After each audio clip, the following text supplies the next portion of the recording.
Hi అండి, అందరికీ నమస్కారం. Welcome to my channel. ఈ వీడియోలో ప్రభుత్వ ఉద్యోగ పెన్షనర్లకు పేరుకుపోయిన బకాయిలు, ప్రభుత్వ హామీల అమలుపై ఉద్యోగుల ఆవేదన, సీఎంకు లేఖ. పూర్తి సమాచారాన్ని వీడియోలో తెలుసుకుందాము. వీడియోని ఎక్కడే కానీ స్కిప్ చేయకుండా ఎండ్ వరకు చూసేటప్పుడు ఇన్ఫర్మేషన్ పూర్తిగా అర్థమవుతుంది. వీడియో చూస్తున్న ప్రతి ఒక్కరు వీడియోకి అయితే లైక్ చేయండి ఫ్రెండ్స్. ఈ వీడియోని తోటి ఉద్యోగ పెన్షన్ మిత్రులతో అయితే షేర్ చేయండి. కొత్తగా మన ఛానల్ చూస్తున్నారు, ఇంకా ఎవరైనా సబ్స్క్రైబ్ చేసుకున్నట్లయితే వెంటనే మన ఛానల్ని సబ్స్క్రైబ్ చేసుకోండి. సో దీని ద్వారా నేను చేసే లేటెస్ట్ వీడియోస్ అన్నీ మీ వరకు రీచ్ అవుతాయి. ఇక ఆలస్యం చేయకుండా వివరాల్లోకి అయితే వెళ్ళిపోదాము ఫ్రెండ్స్. ఈ విషయానికి వచ్చినట్లయితే రాష్ట్రంలో ప్రభుత్వ ఉద్యోగ ఉపాధ్యాయ సంఘాల ఐక్య కార్యాచరణ సమితి ఐకాసా తమ దీర్ఘకాలిక సమస్యలను సత్వరం పరిష్కరించాలని, లేని పక్షంలో జూన్ తర్వాత ప్రత్యక్ష ఆందోళనలకు దిగుతామని ప్రభుత్వాన్ని తీవ్రంగా హెచ్చరించింది. నిరాహార దీక్షలు, సమ్మె వంటి కార్యక్రమాలు చేపడతామని ప్రభుత్వానికి స్పష్టం చేసింది. ఇది రాష్ట్ర ప్రభుత్వానికి అత్యంత సున్నితమైన విషయంగా పరిణమించి ఉద్యోగులకు ప్రభుత్వం బకాయి పడి ఉందా అనే ప్రశ్నకు అవును ఉంది అనేదే నిర్వచనమైన సమాచారము. ఉద్యోగుల విస్తృత మరియు ఆర్థిక గణాంకాలు. రాష్ట్ర ప్రభుత్వానికి సేవలు అందిస్తున్న వారిలో ప్రభుత్వ ఉద్యోగులతో పాటు కాంట్రాక్ట్ మరియు అవుట్సోర్సింగ్ సిబ్బందికి కూడా ఉన్నారు.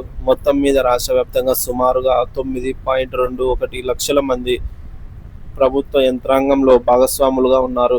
వీరికి ప్రతి నెల చెల్లించాల్సిన జీతభత్యాలు అక్షరాల 4,539 కోట్లు.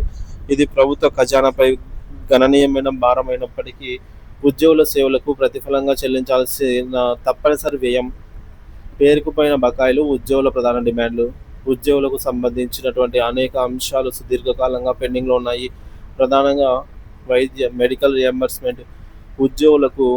ఉద్యోగులు మరియు వారి కుటుంబ సభ్యుల వైద్య ఖర్చులకు సంబంధించిన బిల్లులు సకాలంలో చెల్లించకపోవడం.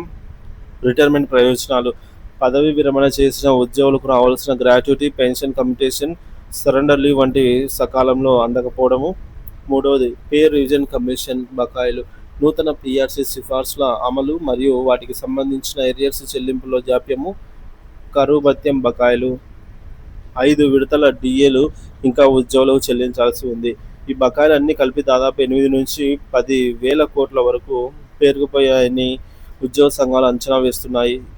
ఈ బకాయిల సంగతి తేల్చండి, లేకపోతే ప్రభుత్వానికి సహకరించేదే లేదు అనే డిమాండ్తో వారు ప్రభుత్వానికి జూన్ 9 వరకు గడువు విధించారు. ప్రభుత్వ స్పందన మరియు ఉద్యోగ సంఘాల అసంతృప్తి. ఈ పరిణామాలతో రాష్ట్ర ప్రభుత్వం కొంత ఇబ్బందికర పరిస్థితిని ఎదుర్కొంటోంది. ముఖ్యమంత్రి శ్రీ రేవంత్ రెడ్డి గారు ఈ విషయంపై స్పందిస్తూ కొత్తగా రిటైర్ అయ్యే వారికి చెల్లింపులు వెంటనే జరుగుతాయి. అయితే పెండింగ్లో ఉన్న బకాయిలను రాబోయే 12 నెలల్లో దశల వారీగా మొత్తం చెల్లిస్తామని హామీ ఇచ్చారు. అయితే ఈ ప్రతిపాదనతో ఉద్యోగ సంఘాలు సంతృప్తి చెందలేదు. తక్షణ పరిష్కారం కావాలని వారు పట్టుబడుతున్నారు. ఒక రిటైర్ ఉద్యోగి ఆవేదన సోషల్ మీడియాలో వైరల్ అవుతున్న లేఖ. ఈ పరిస్థితుల్లో ఒక రిటైర్డ్ ఉద్యోగి ఆవేదనతో ముఖ్యమంత్రికి రాసిన లేఖ సోషల్ మీడియాలో వైరల్ అవుతోంది. అది ఉద్యోగుల వాస్తవ కష్టాలను, ప్రభుత్వ నిర్లక్ష్యాన్ని ప్రతిబింబిస్తోంది. ఆ లేఖలోని ముఖ్య అంశాలు ఈ విధంగా ఉన్నాయి.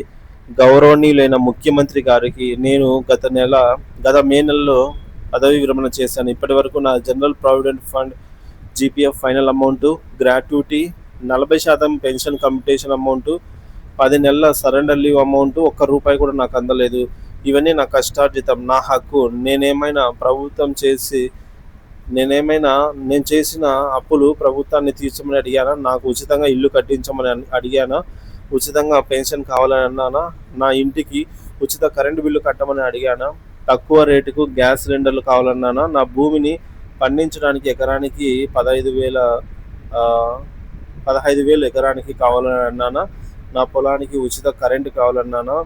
ఉచితంగా గొర్రెలు, మేకలు, పందులు, బర్రెలు కావాలని అడిగానా?